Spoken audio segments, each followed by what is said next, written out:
Welcome to Health Oddity, the show that strips away the jargon and hype surrounding all things health and fitness to help you live a long, strong and energetic life. Lining up at the bar this week, here's Peter Lant, Paul Bassett and James St. Pierre.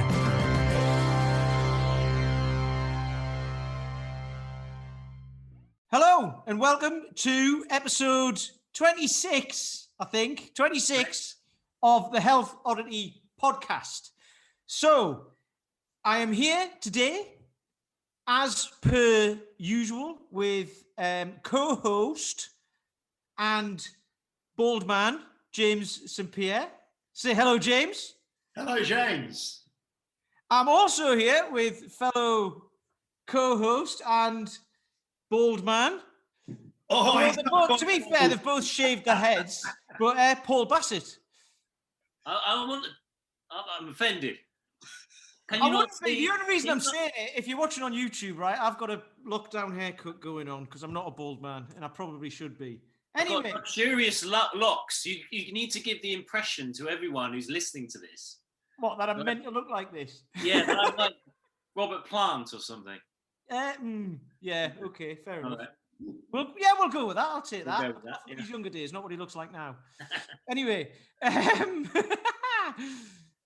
right. So we are continuing our 2021 of run with awesome guests today because we have the equally not quite as bald but with really short hair. So he's obviously doing all right. He's managed to get it cut somewhere. Mr. Paul Gray. Say hello very quickly, Mr. Paul Gray. Hi guys, hello, nice to meet you. Good. And nice to meet you again, Peter.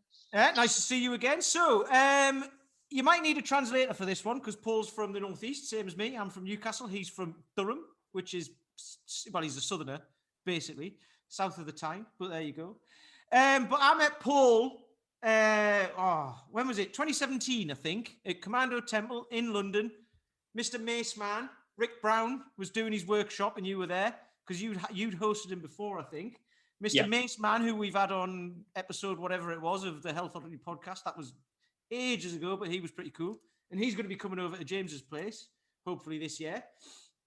But I met Paul there and, we had a bit of a chat and stuff. And he just said, if you want to come up and see me in Durham and come to my gym and all of that sort of stuff, he invited me up. So I went up there 2 years ago.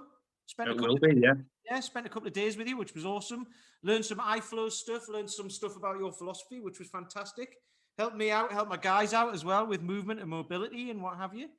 And Paul he's up in Durham. He's got an old converted church as his gym, which is fantastic. It's a great place. You've just rearranged it all as well, I saw, I think. So it's not all machines and stuff like that. It's rigs and maces and clubs and kettlebells and lots of floor space and everything, like just the perfect type of place, really.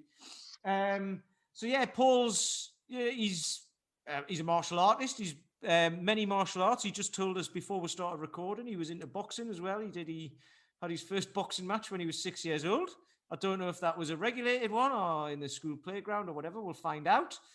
And he teaches workshops all over the world. I'm right in saying anything. I definitely know you've been to the States teaching workshops and in iFlows and stuff like that. So if you can tell us a bit more about that, a bit more about where you started, Mr. Paul Gray, over to you. Okay, time for some waffle, I think. Exactly. First thing is the lockdown haircut I do myself. That's all my own work. Check that. That's some good. Is that a fade? Is that what it's called? I don't even. Pretty much. I think so. I think the technical term is trial and error. Yes. And not caring whether you lose lumps out of it, and I can't see the back, so I just don't care what it looks like. So is it not meant to look like you started here and then it's gone to there, totally. and then you've ended up with this bit there? Yeah, it's my Tintin. If I give you that angle, it's kind of the Tintin haircut, and it's got to a point where now I'm cutting my dad's hair. It's like he's got a Tintin haircut. He didn't want it, but that's all I can do. That's what he's got. So you're going to be like Paul's Firepower Gym And hair salon as well. Everybody has a Tintin haircut. It's Yeah, obligatory. it's like final haircut. I was going to say the old final haircut. Yeah. It's the first rule of firepower. You know, don't talk about firepower, then get a Tintin haircut. Anyway, in all seriously, folks, yes, the gym, I believe, was the first or one of the first gyms without machines in the country, I believe. There were some people doing kind of same training methods as me back then in 2008. I started to put it together and officially opened doors 2010. There were some people using clubs on meals, girders, kettlebells, but very, very few. But I think we were the first without any kind of set machine, no squat racks, no kind of bodybuilder machines. We were just literally free weights. And all I kind of remember back then was just, there was no CrossFit. You know, I'd done CrossFit out in the States, but it hadn't really hit over here to my knowledge in 2010. If there's anybody out there that had a CrossFit gym, then I apologize, but I certainly wasn't aware of it. So we kind of broke the mold a little bit. And I just remember being turned away from many, many bank loans because they couldn't get their head around a gym without machines. They just thought I was some kind of lunatic, you know. Well, that's because your average bank manager knows a lot about gyms, don't they? They just, well, yeah, but you mentioned gym and they think treadmill. They think cross trainer, they think, you know, meatheads pushing machines, and they didn't get it. They didn't get it. So we were kind of a little bit trailblazing at the time. But because I'd trained out in the States and I followed my coach out there, I believed in the concept because I could see what he was doing. So that's kind of to explain where the gym environment came from. So we were using steel clubs, battle ropes, which I knew as Ropes Gone Wild, the Ropes Gone Wild training system, long before kind of Biggest Loser made them become a bit more popularized. Long before TRX, we were using Bandits loops, suspension training, which is kind of like if you imagine a car seatbelt with a buckle and it has a rope ring. You might have seen them when we were at the gym. That's what my coach kind of used for suspension training. Again, I don't think TRX was a thing back then, but we used the modalities. So that's us. That's firepower. That's how we started. And myself, my history, yes, martial artist originally for most of my life. I was a bit of a sickly child, ill, born very, very underweight, premature, with triple bronchitis and scarring on my lungs. I've got a severely damaged and scarred right lung. I've got about 1/4 capacity on my right lung, and I've lost about 1/5 on my left.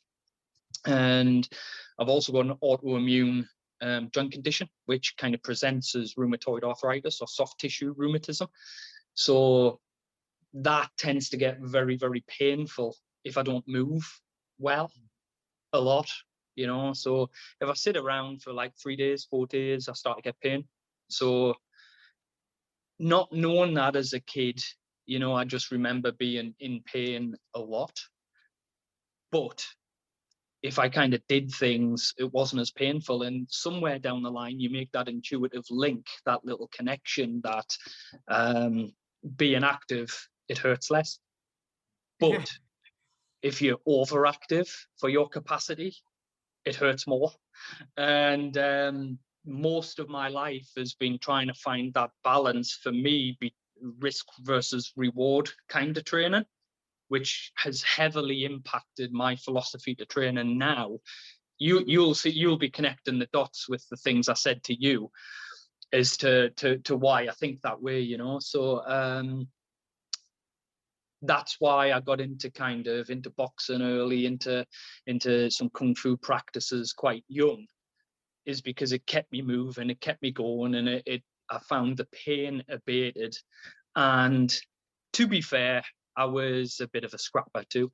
You know, there was some ego there, and I got to hit people. It was great. You know, there was also that. I'm not going to lie about it. There was also that. So I went through kind of kung fu's into Thai boxing, into freestyle karate at a relatively high level, and then fell into Aikido when, God, I must have been about 16, 17, 18-ish, I think. I'm not 100% sure.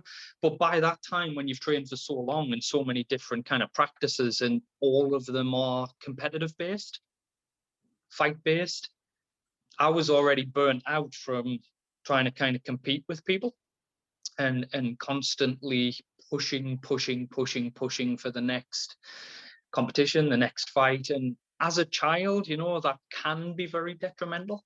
It can be. Don't get me wrong.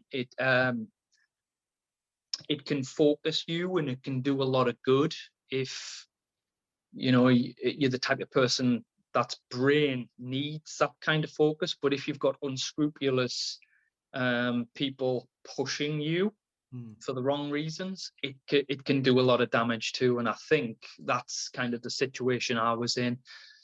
You know, I had a very, very, very damaged body image because, you know, you got to fight at 4% body fat, and then you come off the back of that, and it's okay. You got to put on and move up to about 8%. You got to put on 3K for this next fight because you're going upper weight class to go into the bottom end of this weight class. But then as soon as that's gone, it's like right back skipping in the sauna to get yourself right back down, and it can skew your body image, and it can also skew your relationship with food. And because I'm pretty autistic, you know, I'm high functioning autistic, I mark on the autism spectrum, I can get addicted to staring at rocks. So when you put yourself into that kind of focused competitive environment, it can run away with you. So I went into Aikido because it was non-competitive, and it was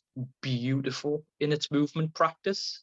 And it's the only art at the time I kind of could find that you didn't have to kind of just go against somebody. It was just about you. It was about being a better you. Can you do that better than you did yesterday? Yeah. And that was massively cathartic for me. Absolutely massively cathartic. So I did that for,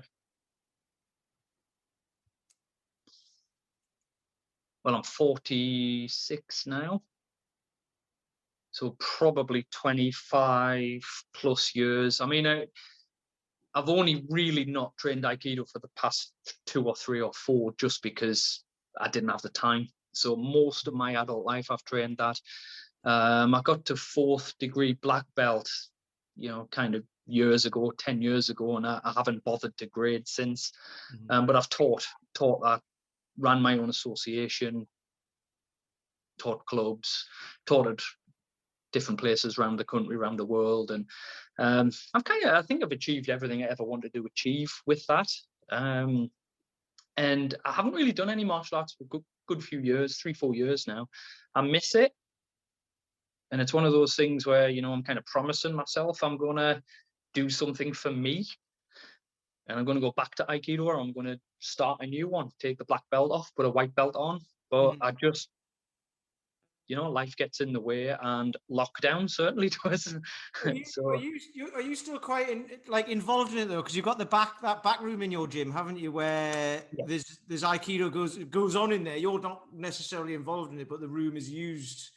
And there's classes for kids and stuff in there, isn't there? Yeah, we had kids classes running up until pretty much lockdown, and we haven't for the last year. It remains to be seen whether it'll start up afterwards, because obviously, you know, we've got to speak about the elephant in the room, which is lockdown. I don't want to put people on a downer, but it is culturally changing how we do things. There's no getting away from that. And we don't know whether parents will be happy to bring their kids to that environment where there's lots of other kids for, you know, risk of transmission and things like that. Or it could go the other way, and we could be inundated because kids have been segregated for a long time, and their social interaction is going backwards, and and from a mental health point of view with children, we know that that's not necessarily a good thing. So we don't know which way it's going to go right now. So it's just, suck it and see. Yeah. Wait. So have you read, by the way, the book Mastery? I can't remember I've got it over here. Okay, by who? It's by Dan John. I remember listening to Dan John on I think it was the Pat Flynn podcast, and he said there was an article in a magazine, and there's a book called Mastery. So I bought the book. It's from 1986 or something like that, and it's by an Aikido master. I can't remember his name. I'll think 1 second. How are you? Hi, Paul. How are you? George Leonard, he's called. He's an Aikido. Yes. The author of The Way of Aikido. Yeah, I've got it. I've got that book.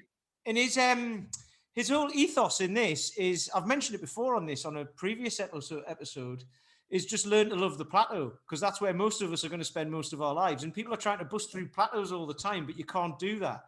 So instead of trying that all the time, eventually, obviously you will, but you're still going to spend most of your time getting to a certain point and then staying at that level for a long time. Yeah. Which brings me on nicely, actually, because we were talking about this just before we started recording. So myself and Paul Bassett were talking about kind of our training programs. This is going to get confusing because Paul Gray said he hadn't really seen much of Paul Bassett. That's because Paul doesn't post much of what he does because it's boring. Same as me, except I do post mine because I don't care. You're committed to it. Yeah, because I don't care. But, and this is one of the things, it's like, if you want certain goals, you've got to do the boring stuff. So I posted something this morning. I'm doing 9 exercises at the moment. Yeah. Three a day over 3 days, twice a week. So it's 6 days, right? But if you watch Mr. Paul Gray online, he has got, well, it looks like he does something different every day. And I know there's a method behind it because I came up and spoke to you about it, and it was really good and it really kind of opened my eyes on like sort of, especially for movement, because we spoke to Phil McDougall last week, and he was talking about the people he looks up to, like Steve Cotter, Steve Maxwell, people who've been in the industry for decades. So like yourself, basically, people who've been in the industry for decades, and they can still move better than, I mean, Steve Maxwell, I don't know how old he is these days. Steve Maxwell, I think he's got to be 68, 70 now. I was going to say he's well into his 60s, yeah. And he, so, and Phil was saying basically they've got like a daily movement practice that they've done for years, moving the joints through full ranges of motion, which is exactly what you've done. And I see comments on your stuff, and people are like, well, it's easy for you because you can do that. And it's like, well, you're flexible. Yeah, because you're flexible. And like what you've just said, and you might have told me this, but I don't really remember about you having arthritis and all that and being in pain as a kid. So when people do look and say it's easy for you, and people say that to me, and they'll have said it to Paul and James as well, and it's like, yeah, but we've put years into it. Like, 15 years ago, I was sitting in an office chair 10 hours a day and I couldn't move. Yeah. And I was overweight and I had a pair of boobs and all of that. So, like what, because this is how you, well, so I suppose my question is, Dig get there. Because you've got like a lot of what would I say? Like variety in what you do, but it's all got a purpose. It looks very random, doesn't it? There is connecting threads of principle. Yes. Because what I do, I don't train exercises at all, ever. Because to me, exercise is a man-made concept. Movement is a nature-based concept. And so what I do is I train principles, and then I apply other things to those principles. So I don't do kettlebell exercises. I move with the kettlebell, and all the kettlebell is to me is one form of stressor. It's a form of stress. That's it. A mace is another form of stress. A club bell or a rope is a different form of stress. But actually, what's going on within the internal workings of my body has to be right before we layer on different types of eustress to fight off distress. So that's how I see the human body in a way, if you want to kind of encapsulate that. we're just a medium for stress. We either store it until it becomes dangerous, or we dissipate it and get rid of it and use it as a vehicle for adaptation. And that's it. That's all we do in a physical movement. Is that your measure of progress then? Because obviously when you're using, say, a barbell, you can have progressive overload towards a particular weight, and how you fluctuate the weights and progress it is down to the individual goals. But so what is your marker of progress? Better quality for the most part. Can somebody do something better?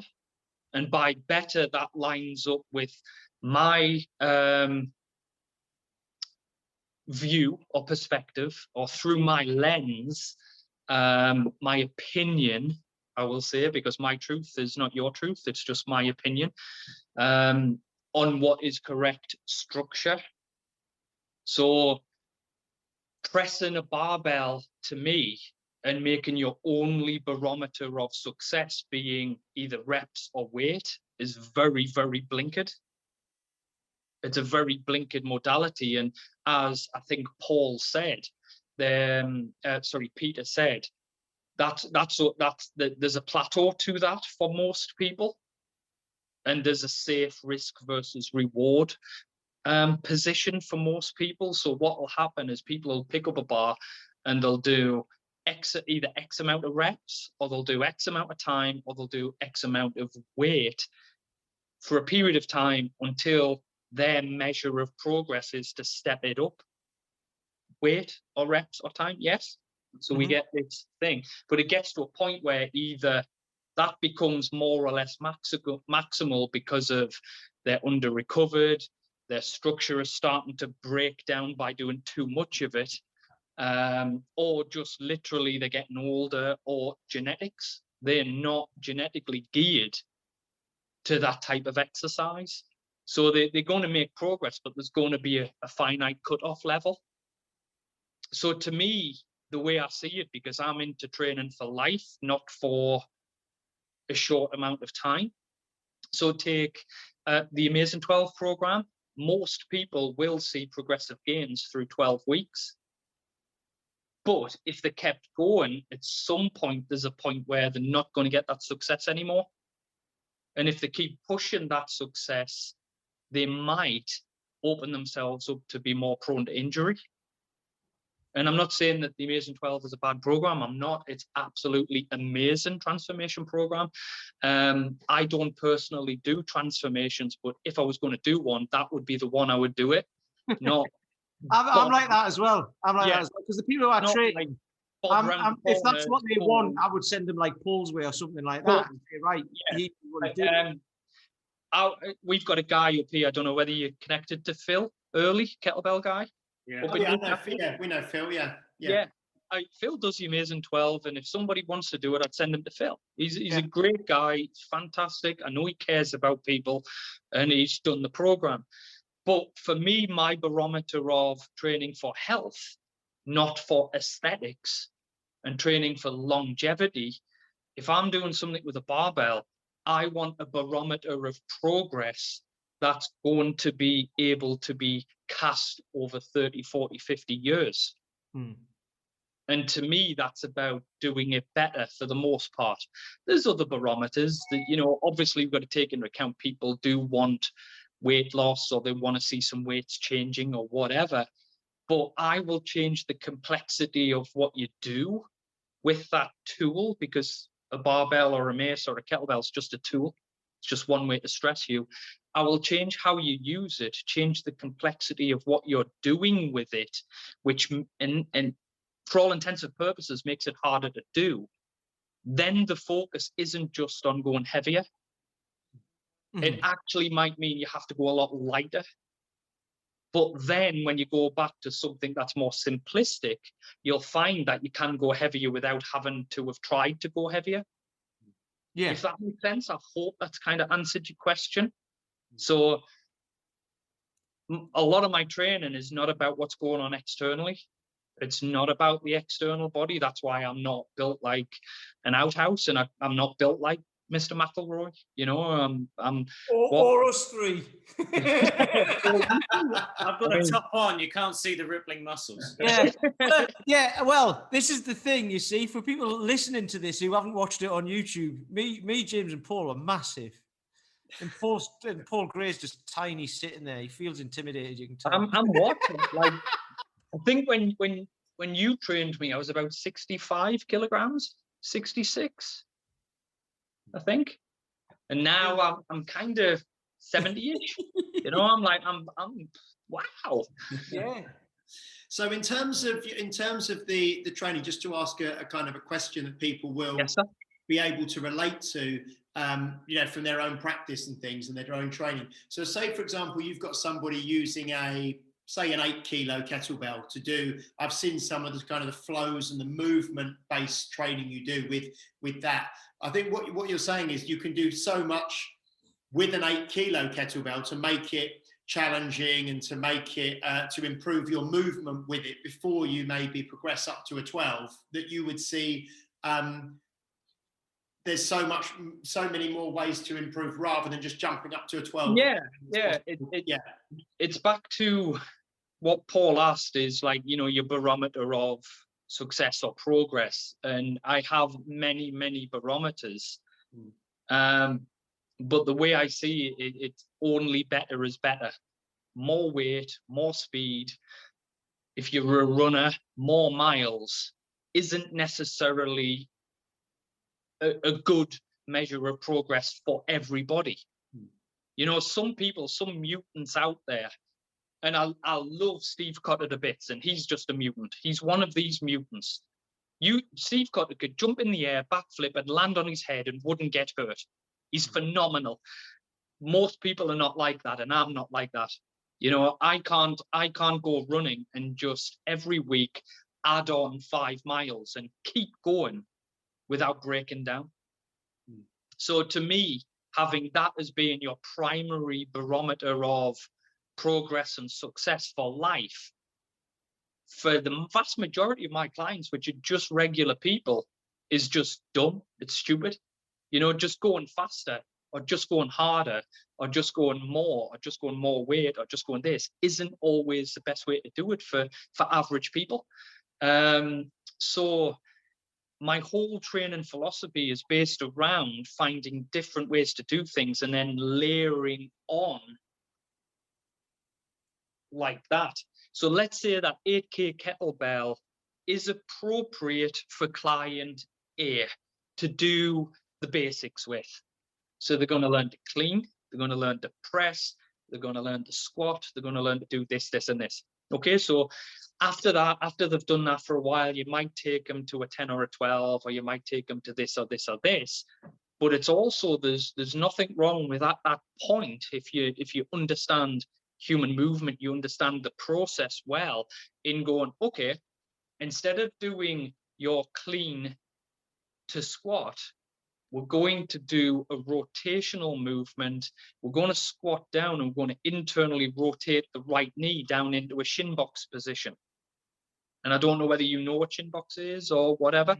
Your guys do? Yeah, I think probably a lot of the listeners won't, but if you can explain just a little bit, that'd be great. Should I demo it? No, because I think they'll be listening to, most people will be listening, but if you can... So they'll go down into their shin box. Now, okay, they can do a clean and a squat with a 12 or a 14 or a 16, but dropping down into shin box, they can't do that. So you drop them back down to their 8 or maybe even to their 6. And you get their hips to do a movement that is more challenging and more complex. But it makes their hips work better, which offsets their seated lifestyle better. So it's about better movement. It's about better quality movement, not how many reps you do, not what weight you do, not what tool you use. To me, the fitness industry and coaches, the biggest thing that bugs the living snot out of me is next shiny thing syndrome. And it the mace is the next shiny thing at the minute. I've been doing it 6, 7, 8, 9 years. And to me, I use it when it's appropriate for the right job. I use a screwdriver when I need a screwdriver. and I use a hammer when I need a hammer. And when I want to have the benefits of leverage disadvantage for a certain exercise, for a certain thing within my philosophy of training that I need, pick up the mace, do what I need to do, boom, and it's right for me. But I'm not picking up the mace just because everybody else is, and it's a new toy, and I'm bored of working with my own old toy, and I'm going to get fixated on that particular toy, and then I'm going to try and sell it to my clients because, you know, it's going to bring in 3 new clients this week because I'm doing something that the trainer down the road is not doing. To me, that's not authentic, and it's not the best use of the tool. And it also means you don't understand human movement very well. It means you're just jumping on the next bandwagon, the next fad. You know, the same trainers doing that are the same trainers that were selling Zumba to their clients like 5 years ago. And it's not that I'm saying there's anything wrong with Zumba. It's just that's what was fashionable.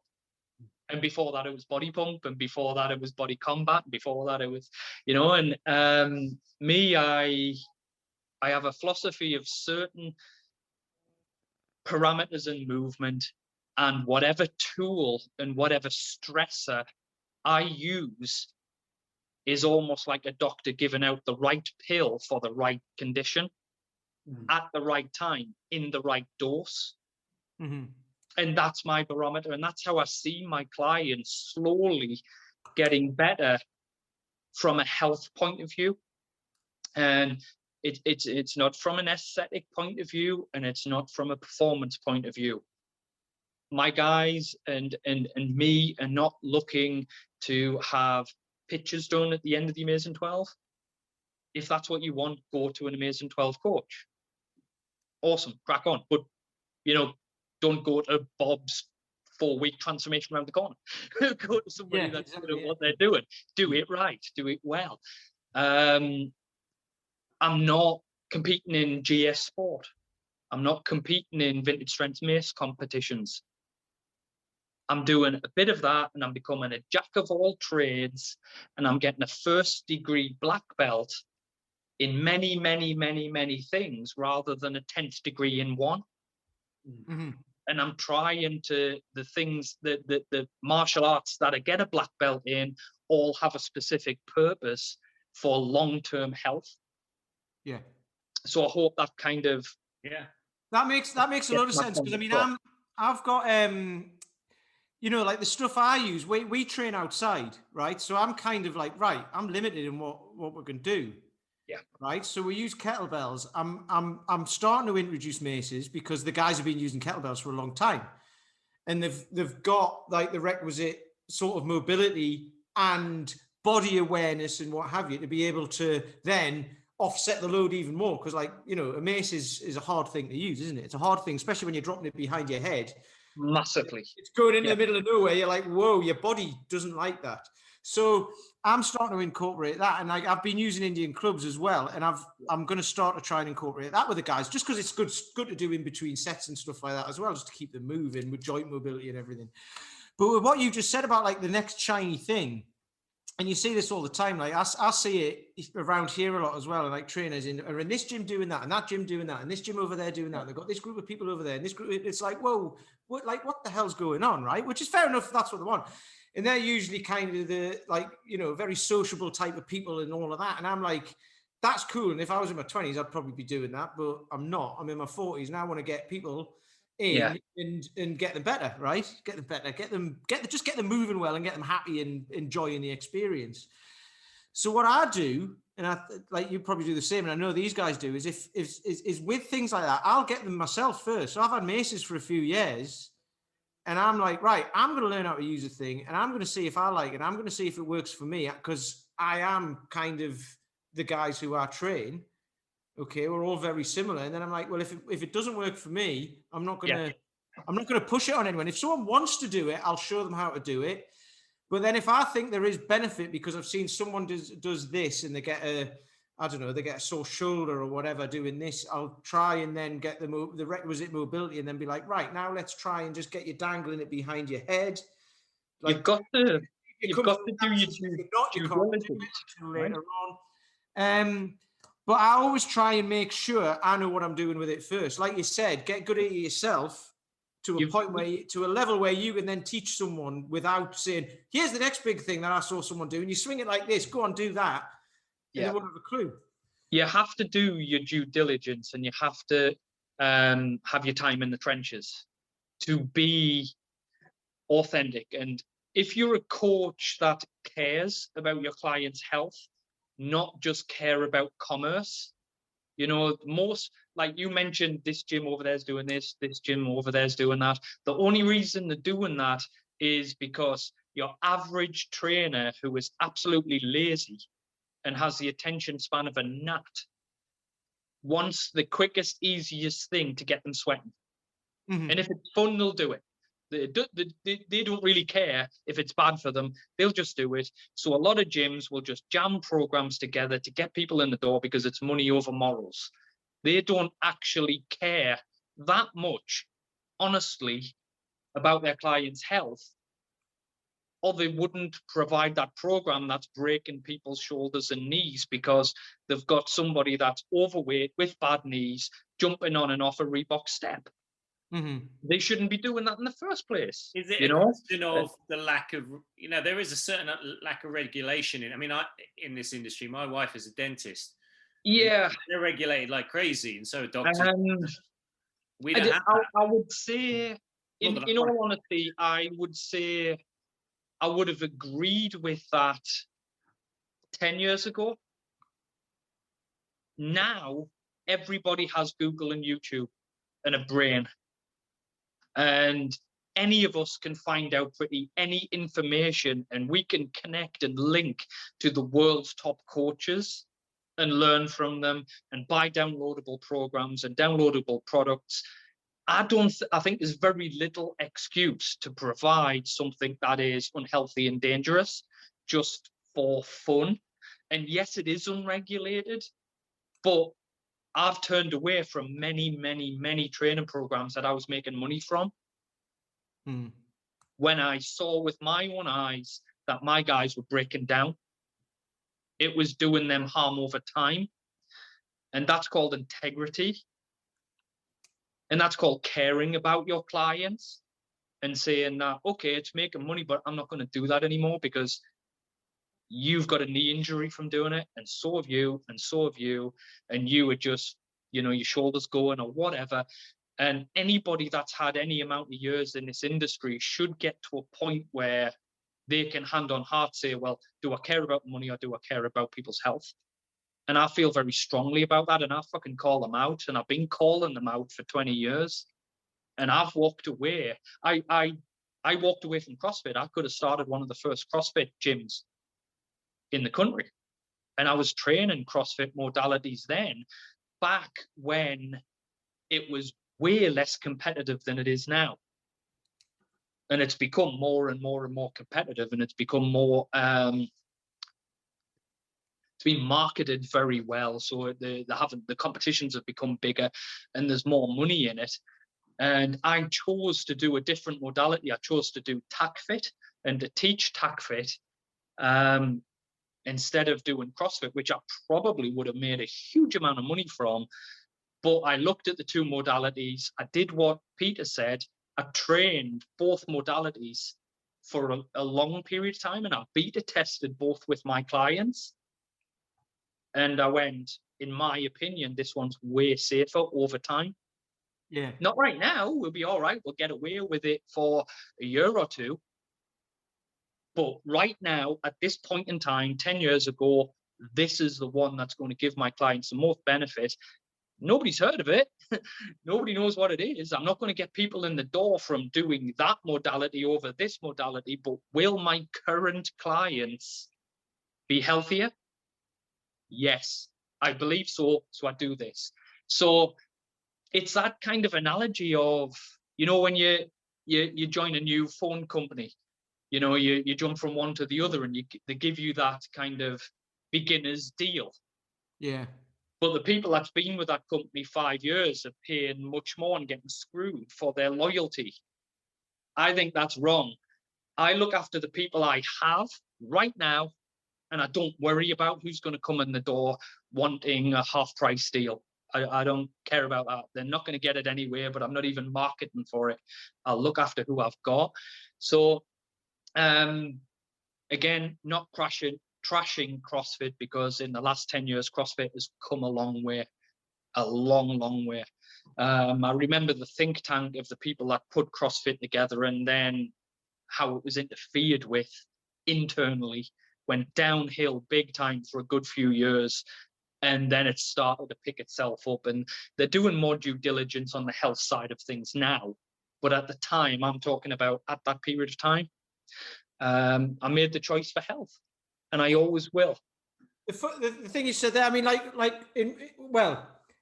my ex-wife used to do CrossFit actually at a place in Bath, which was probably one of the first ones, because when you're saying about opening up, this was in like 2012 or something. She started doing it. That's when it started to land over here. But the one in Bath has got a good reputation, I think, because I think it's like anything else. Like you get good and bad representatives of it, right? Absolutely. And you get ones who are just like, right, we're going to get you in and smash you to pieces with the barbells and get you doing high reps and all that. And then other ones are like, right, you're this age, you can't move very well, you're not doing Olympic lifting, but you can do other stuff in the style of CrossFit and get sweaty and all that. Okay, so I think there's like, it gets a bad rep, but I think that's the problem. That's the problem, is they sold that they dropped, or they sold it as a modality that people latched onto and realized they could make a lot of money quite quickly, in which case you got the wrong people.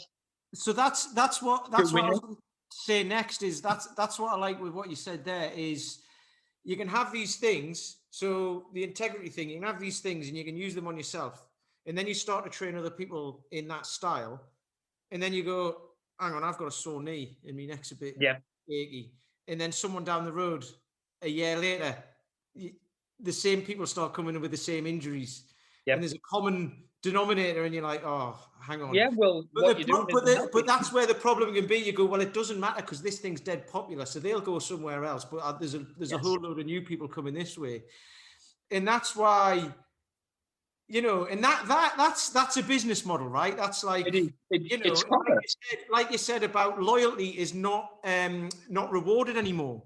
We're in a throwaway culture. Loyalty doesn't get rewarded anymore. Nope. But I know that us four, we value loyalty. Loyalty is what we want. Because we also provide. Loyalty pays your bills every month. You know what your income is every month. So it's that's like that with training as well. Whatever you invest in it. So to bring this back to what the listeners will be looking for is like, how do I get fitter and stronger? Who do I trust? What do I do? The investment you make in it, if someone values you and they are there and you value them back, you've got a good relationship, and you're going to have a relationship for years to come, because that person is going to be like, right, you're not getting what you want from me. Either I'll go and send you to someone who I know who's very good, who will. So like an 8-12 coach or whatever, if you want body transformation, it'll do that. You can go to this person, whatever. Or I will find a way that I can help you. If I don't know of someone else who I trust who can, I'll find a way that I can. Or I'll find someone who can, I'll go out and network and find someone else. So that's what's missing from the bigger box stuff and all of that. And we're kind of like more smaller operations.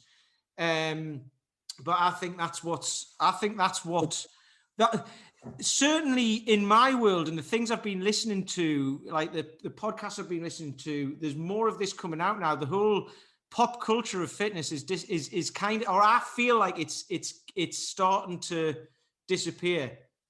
But maybe that's because I'm getting older and I'm just not listening to that crap anymore. Actually, I'm a bit more discerning now, and I know that to live longer, like what Phil said last week, is what I'm doing now. Going to be good for when I'm 80. Yeah, I'm starting to think a lot more like that, and I think, as people mature and get older, they start to think like that anyway. So it's not a lost cause. It's just the fact that there's just so many people out there who are of a certain age and just want the next shiny thing. I think it's because we've all done it. We've all done that. Yeah, definitely, and it is a cultural thing to a degree. It's an age thing, but it is a cultural thing. I mean, the more we're bred to have everything yesterday, this culture of convenience. You know, we can sit in our house, call Amazon, and get a new phone. You know, sometimes the same day, if not the next day. You know, everything comes easy. And I think it was Paul McElroy. I think I caught him saying that, you know, the result is awesome, but whether you know, the friend of his who had the damaged neck, whether he won or he didn't win, it was what he learned on the journey. And that struggle, that having to work for something, that having to wait for something, is often more rewarding than the something. Yeah. I think people are losing touch with that.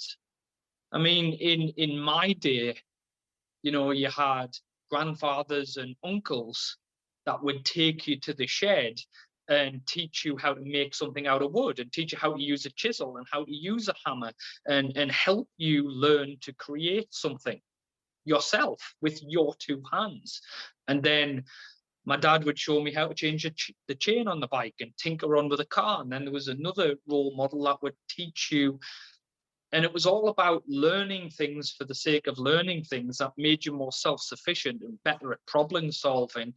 But it was the journey of spending time with that person, creating something together, which was actually more important than the fact that whether you got your bike chain fixed at the end of the day.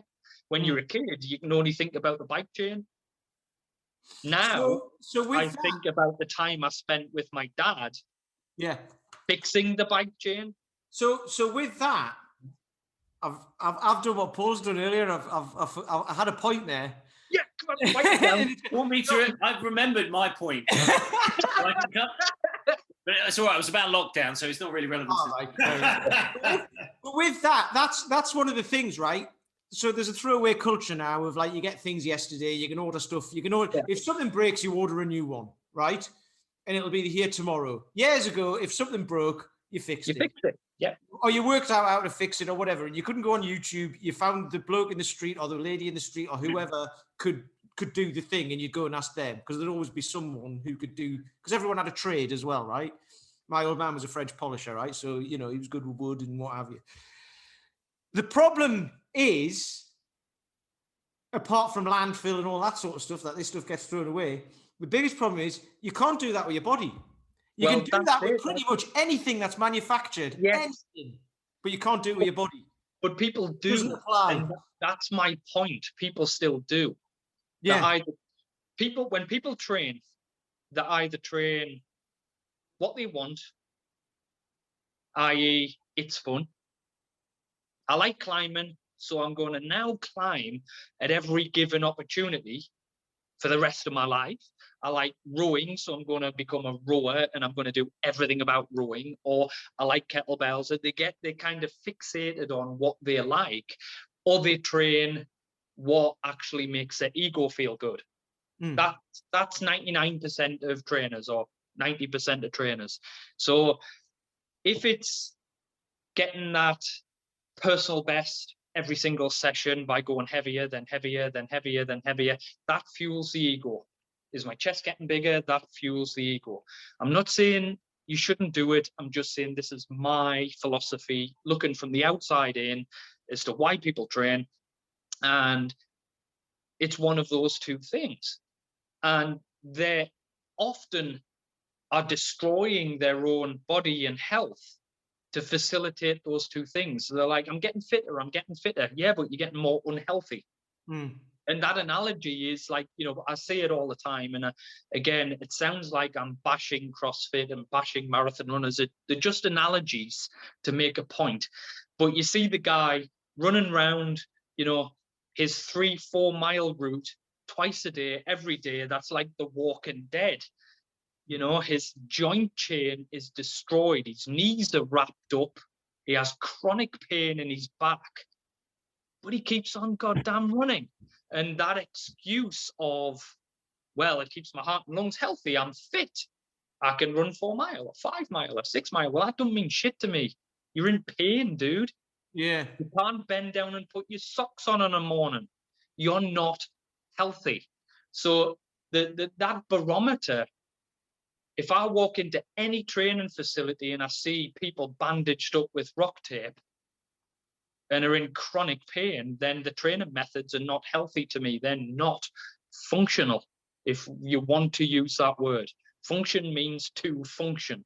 Functional training's got nothing to do with standing on a Swiss ball, juggling kettlebells. That's not functional. That's a circus trick. The only barometer to functional is, does somebody move well and is somebody not in pain? So if you are, your training methods combined with your lifestyle, combined with your habits, combined with your hobbies, are what's contributing to that pain. End of. It's a fact. Well, it's one of those things, because pain isn't. Sorry, Paul. Yeah. We'll get back to that. But because that's one of the things with pain, people go like, "Oh, it's, I don't know how this happened," and it's like pain. Well, it didn't jump out of a bush and get you. Unless it's a trauma. Yeah. Pain doesn't just show up. Pain doesn't just show up. It's an accumulation of what you've been doing for the last 5-10 years, isn't it? Yeah. Stress.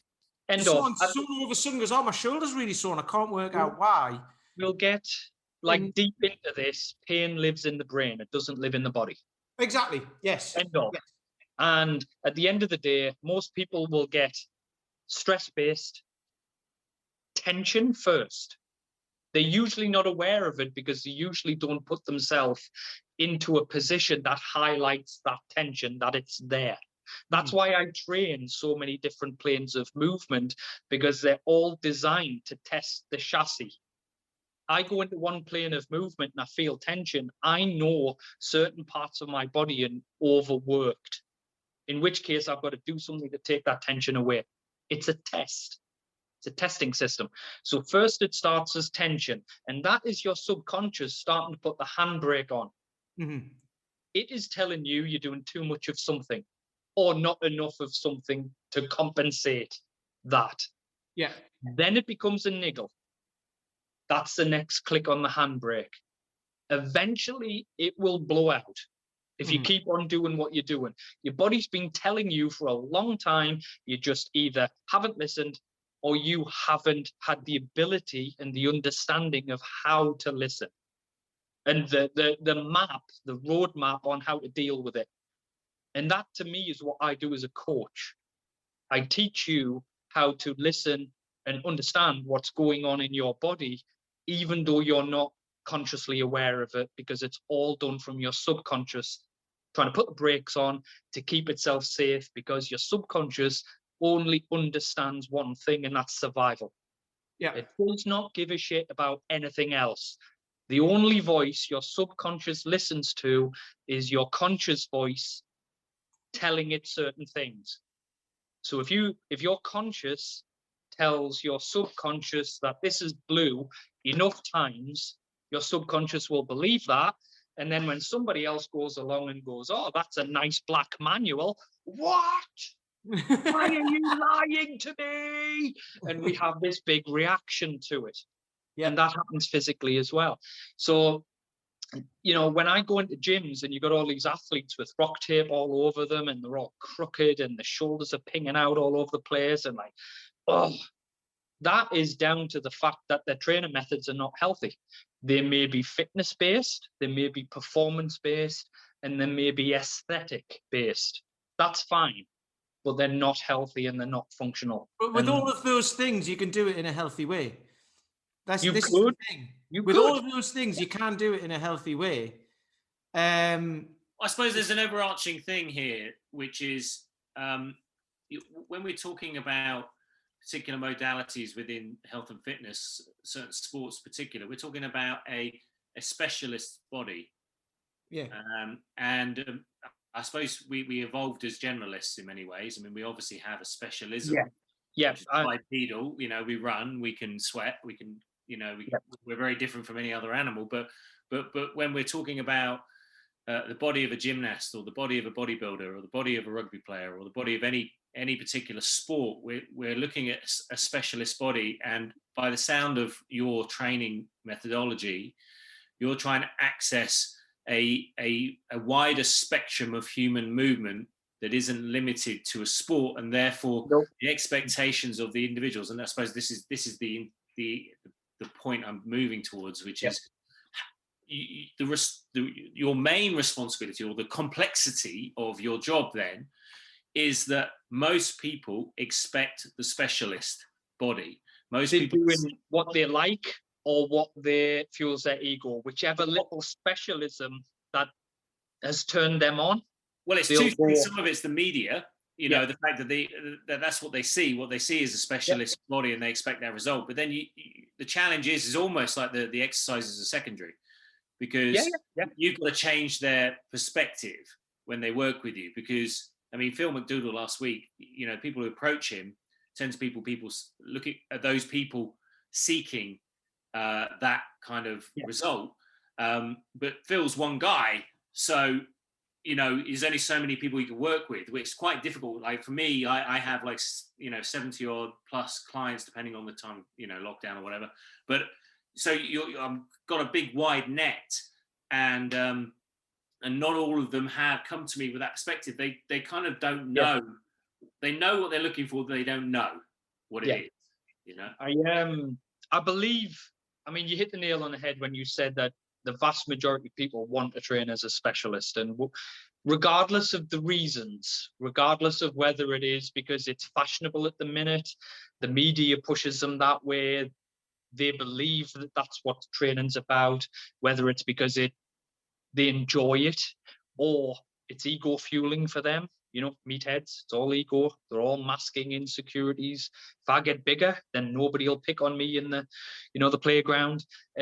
Whatever the rationale, it is what it is most people will specialize. But it isn't necessarily healthy. And what I think a lot of people don't realize is genetics is genetics. And just because you see a gymnast being absolutely awesome as a gymnast, the fact is that genetically he's probably predisposed to being relatively good at that type of training anyway.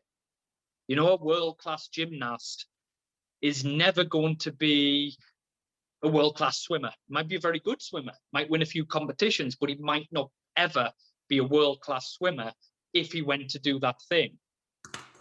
But if he went and found the right thing for him, the right specialism, like Jeff Capes is never going to be a sprinter. It just isn't.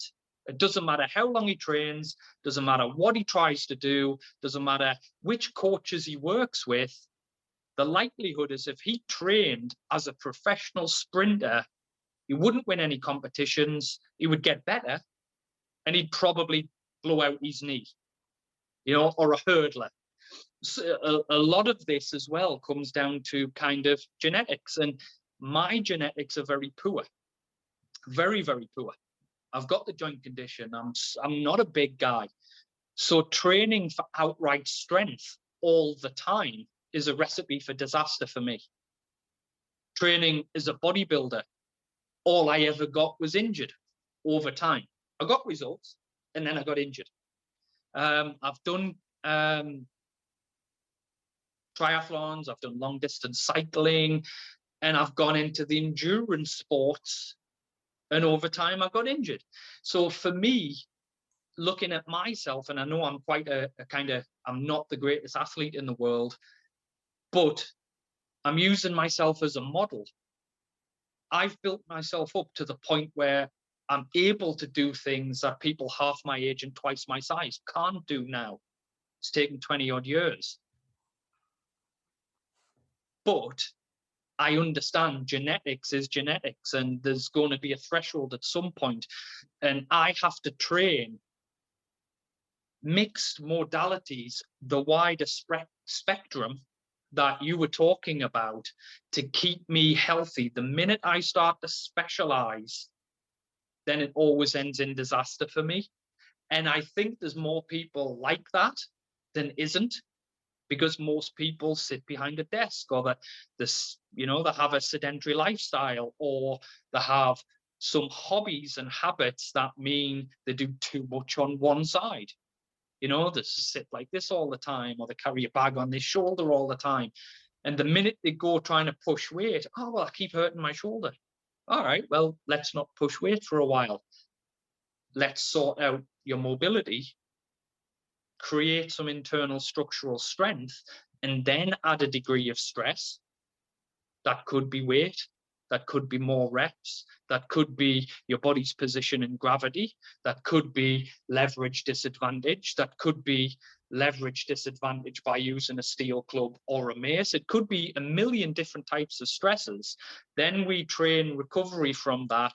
Then we train the skills, the requisite of skills, and then we go back to the mobility and the structural strength. And we keep layering and broadening their spectrum. Over time, they can strength train and they can specialize because they've got a foundation of health first. And I think that's the problem with a lot of the fitness industry. Everybody's trying to specialize and compete from day one. And they haven't got the foundation of health because they don't understand the Triple H concept of art of functional movement. And to me, the Triple H is habitat, being seated lifestyle, and the damage it does. We all drive too much. We all use computers too much. We sit too much, yada, yada, yada. Then there's hobbies. So whatever hobbies you have, do you play golf? Do you row? Are you a climber? Are you a cyclist? Are you this? Do you sit making models? Do you read a lot and hold your book on one side? Whatever it is, it's going to contribute to a skewed structure. And the third one is your habits. Do you eat like this all the time and wonder why your opposite side of your lower back's cramping up? Do you stand with your weight on one leg and your knee turned in, like ladies do, all the time, and wonder why your medial tendon hurts when you go running because you're pounding the shit out of something that's buckled? They don't understand that. It's never been explained to them, and they've never been given a training modality that will fix all of that and allow them to then specialize.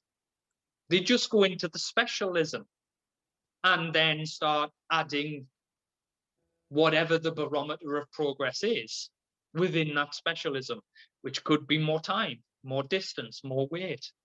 And that's what I firmly believe. No, that makes sense, because I think people, especially as well, if you've done stuff when you were younger and then, like, you know, you get to our age and all of that, and it's like, right, I haven't got much time left, so I better fast track it and get it done quickly. And it's like, no, you've still got to rebuild that foundation. You've still got to get it. That's that. I mean, I had a guy come to me who did, I think he was 46 a few years ago, and he was doing triathlons. But he said when he did the running phase of the triathlon, he got unbearable pain in the arches of his feet. And I was like, oh, that's two words. Unbearable and pain just don't go together in my opinion. So I said to him, right, there's two things you can do. How long do you want to be doing triathlons for? And he's like, oh, well, forever. And I was like, okay, you can stop and we can work on mobility, all of this, and get rid of that pain. So you can go running and it doesn't hurt. Or, you know, you can just carry on doing triathlons for a couple of years and then blow out and then stop. Yeah. And he didn't join us. He was on a 2-week trial. He didn't join us because he went and joined somewhere else that had a pool. Because then you could train for triathlons better because it had a pool. And I don't know what happened to him because I haven't heard from him since. But you know, hopefully, people with that are always trying to put a plaster, like a Band-Aid, on a shark bite. Always. That's an interesting thing. You should say that, because sharks don't bite you; they just feel you with their mouths. This is what Bill told us last week. They've got that feeling tends to rip legs off. Well, yeah, it's like, I've got this funny feeling going on. The analogy still works. They're trying to find the quickest, most laziest fix for their problem to allow them to do the same thing that's hurting them. Yeah. And that's the psychology of people. And when it's realistically explained from a place of caring that actually you can't do that, this is going to take time, you're going to have to do less of what you like, more of what you need, until you can get that balance like this. They just don't want to know 9 times out of 10. And the worst offenders of this are coaches. Coaches are the worst than bloody clients. They will not let go of something they think is fashionable or they're liking at the minute to do something they need. I'm just aware of the time. It's 10 now, so we've got like about 5 minutes left. So I was just going to say that's an interesting point you've just touched on there, though, is that you can have a client who'll come to you and say, like, I want this, and you'll be like, right, what have you done to get towards that? Well, I've done this, this, and this, and this hurt, and da-da-da. It's like, right, let's take a step back, start you from the beginning. But I haven't got time, but you will have time if we do that. But there are, like, sometimes you might go to a coach and then they'll be like, here's what I want for you. And I'm going to make sure you get there regardless. And then health goes out the window as well. And it's like, oh, well, this hurts, that hurts, I'm achy. No, that's fine. It's fine. It'll be like that because I want you to get there. And then it can become about the coach's ego rather than like working. Like I said, like I was saying earlier, it's a relationship, which is why, we were talking about it earlier, like your £10 a month programs, your 25 quid a month gyms and all that sort of stuff. It's like, fair enough, you might get something out of it, but the relationship is there, and that's you have to invest in the relationship and not just money. You invest time. The coach has to invest time and money in it, in their own education. We were talking to Phil last week, and he said he'd spent multiples of thousands on education. We all have as well. I mean, God knows how much I've spent in the last however long. How long have I been? Like 7 or 8 years. It's a lot of money. Like these things will go on, cost thousands of pounds for a weekend. And it's and plus like all the support you get after it and all of that, and it's that constant learning. And I know you guys will do it. I've got like I don't put away a certain amount each year, but I'm like, I'm going to spend like, 10 grand this year on learning stuff. I mean, one thing that gets me about, coaches, like you said, a coach will get addicted to Olympic lifting and then he'll prescribe it to every client he's got. And that's just ridiculous. That's the same as me giving all of my clients a sport-specific program for cricket. It's about as logical as that. You know what I mean? It is. It's like, well, I like cricket, so let's train as if we're going to be a professional cricketer. When, Doris just wants to be able to get out of a chair on a morning, and this is again the short-sightedness of so many people in the industry. They're doing it as a lifestyle hobby because they like it, but they don't genuinely care enough about people as human beings, people, to actually really think about what that client needs. So I train solely for health. So what I try and do is, like, yourself, I try and shoehorn what that client needs into some of what they want. I hide it in there because most people will not just go, screw it, I'm going to stop doing the triathlon training until you fix my feet, and then I'll phase it back in. They just won't. So you hide what they need in with what they want, but you have to be very, very clued up and very smart to do that, or at least have enough years and experience and time in the trenches. But if they persist in not listening, then I sack them.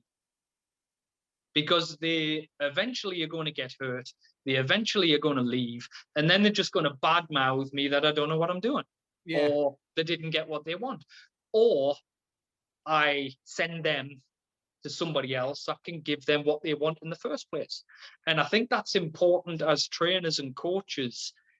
We have to start being a little bit careful with, do we interview our clients or do they interview us? I want the right type of client that's actually going to leave his ego or her ego at the door and listen to me as a professional.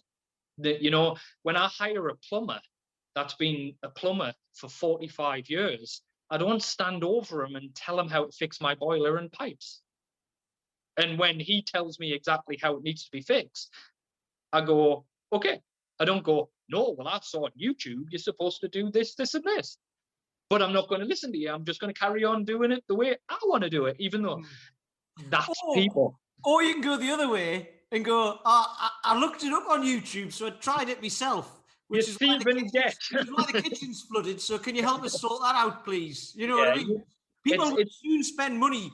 If you look something up on YouTube and try and fix plumbing or something like that, you'll soon be spending money on a professional to come and fix it. Yeah. But people don't do that with trainers. you get my point. My analogy is people will hire you because they've heard you're very good. And then when it interferes with doing what they like or what they want, they stop listening. And coaches are the same. You know, that's a coach's part of the job. You know, once someone's in, is to help educate them as well, isn't it? And educate your person so they can then explain why they're doing something. I stopped doing workouts long ago. I train educational sessions with people. Yeah, it's different. That's something for the trailer.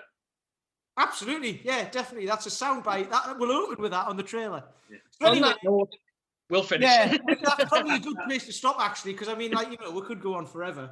Yeah. But yeah, so Paul, where can people find you? Like, you know, you've got your website, haven't you? Your Firepower Gym website with like loads of stuff. There's like two, mate. There's www.firepowerfitness.co.uk, which is just the gym website, which I'm a techosaur. I've never touched in about 5 years, and a friend of mine kind of hosts it.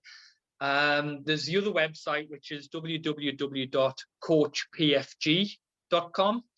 And that one's a bit more up to date. My friend's kind of looking after that. And that's got all the educational resources on. So kind of my complete kettlebell program. It's got my Mace Magic program on there. It's got club bells, 1 and 2. There's a lot of my body weight stuff, my recovery stuff on there. There's loads of downloadable resources. So that's probably the one most people use now. Yeah. We'll stick that up there. That's cool. All right, mate. Thank you. Excellent. We love it. Thanks a lot, guys. I really appreciate it. No, thanks for coming on. And well, I mean, like, you know, we'll have loads more to talk about, so we might get you on again in the future. Yeah, so that's cool. So episode 26 done. Just very quickly, if you like us, if you want to listen to more, if you want more people to listen to us, then just please subscribe, which will help us get up the podcast rankings and get us in front of more people, because obviously we all believe that the stuff we talk about here is really helpful and will help a lot of people. So yeah, if you've got any friends who you think this will help, just share it with them. You know, just push it their way and see what they say. They can like it or not. It's entirely up to them. But the more people we get in front of, the more chance we have of helping more people. So, James, have you got anything to finish with? Well, just that that's the least I've ever said in an episode. So. Anything you want to finish with, James? Yes. Hello. The listeners, I'm James. I've been sat here. But, I kind of wanted to get to know you guys as well. It's been fascinating, and the reason I didn't, jump in and talk too much was because I was fully engrossed and engaged with what Paul was talking about. So no, it was really, really nice to meet you, Paul. It was lovely to spend an hour with you, and look forward to meeting you again. But that was really great. Thank you. Thank you.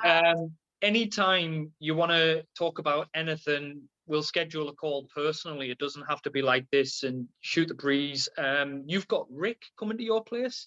Yes, right? at some stage this year, when travel reopens and all that sort of stuff, he's going to come over. So no, it'd be great to meet you in person around that kind of time or something. We'll sort something out. Yeah, you might if that does happen, Mr. Gray, you might miss it because Rick's not very good at shouting about what he's doing on social media. No, I mean, do not tell anyone he's coming over here. Rick is, Peter knows, I've known Rick like a good few years now. And the last 2-3 times I've taught out in the States, Rick has been an absolute gentleman. Picked me up at the airport, took me to teach at Eric Doyle's place, wined and dined me afterwards, and dropped me off at the airport if I've needed to. And he's always been an absolute gent. And you will see that when he comes over, and I guarantee you'll have a great time on the course because he's funny, he's warm. It's as much of him putting on a show as it is educating. Yeah, and you're gonna love it. You're gonna love it. Your guys are gonna love it. So excellent. No, thank you. Yeah, look forward to that. That's gonna be excellent. Mr. Paul Bassett, anything to add? 2 points. You're always. First, I think I need a corgi registration, don't I? Yes. So I can do right. And then the final one is a quote that's been floating around my head during this conversation. I like to think I choose relevant ones. This one's from Donald Rumsfeld. There are known knowns. There are things that we know that we know. There are known unknowns. That is to say, there are things that we know we don't know. Yep. But there are also unknown unknowns. There are things that we do not know we don't know. And I think that's one of the things that plagues the industry is there's a lot of people with unknown unknowns and known unknowns, you name it. People get very confused about kind of their knowledge base. And sometimes the reason they don't kind of present to their clients the kind of quality information that's out there is because they almost don't know that it's there. And I think it's our job to kind of to spread the word about good training, good philosophies, and I think today's class, today's chat has done that. Can I just change ever so slightly what you've just said? I think they should find good mentors. So maybe they need the door open to not find good training, to find good trainers to mentor them. And I mean, in this country, we have some amazing, amazing talent. And I'm talking about like guys that are just totally unknown. But how many people in the general trenches in the industry know about these coaches and have the opportunity to go and learn from them? And I think I've tried for about 5 or 6 years to actually get links with some good coaches and to put together a group workshop stroke seminar with these guys and or various guys. And to me, this is a thing that the industry's missing. If we could pull together amongst ourselves a group of awesome people that, yes, maybe generalists, but their generalism is other people's specialism, and actually put that on, you know, like Strength Matters Summit in the US, you know, we have that kind of thing here, like Body Power, but for proper training, not just for selling supplements. I think that would really, really help the industry because it's there and it's current and it's relevant and people don't have to look for it. I mean, you imagine Tom Crudgington and Andy McKenzie and Alex Kay down in Southend, myself doing some club bells. I know you do your spinning classes. You James, you could do a spin workshop or whatever. Imagine a 2 or 3 day course where level 3 PTs that have qualified in the last year or two could actually learn from all of these people that have had so many years time in the trenches. I think that's what this industry needs as well. Real good leaders. So this is the Health Oddity Conference coming to you soon. Don't listen to Paul, right? It might do, you never know, but just whoa. You hold it there because people's expectations will go up. I know. You heard it here first. I think that would help. That's my opinion. I think you're right. I think you're right. Right then. All right, guys. Thank you. We'll have to wrap up there, I'm afraid. So yeah, we're all done. So thanks for listening again, and we appreciate you all. And we'll see you next week, where we've got Adrienne Harvey all the way from the States. So we shall see you then. Bye-bye. You've been listening to Health Odyssey with Peter Lant, Paul Bassett and James St. Pierre. To get your regular fix of hype-free health, you can subscribe and leave a review wherever you get your favourite podcasts. You can find out more on today's and other topics at healthodyssey.com or find us on Facebook or Instagram by searching for Health Odyssey.